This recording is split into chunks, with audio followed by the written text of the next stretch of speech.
पूर्व पश्चिम मोरे बाबा कैसगरव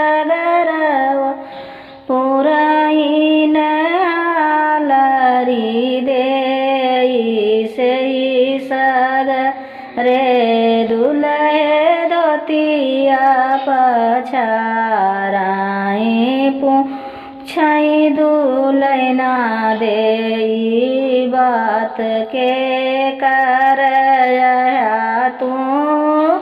नतिया से पुतवा कौनी बाहिनी सग भाई के कर तू नतिया से पुतवा अपन कौनी बाहिनी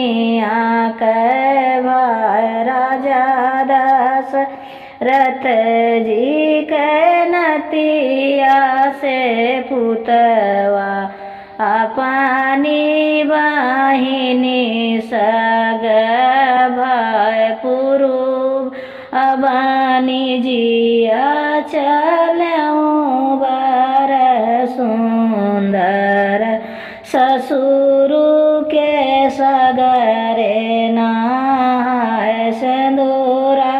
बानी जिया चलऊँ मोरी सीता ससुर के सगरे नहाय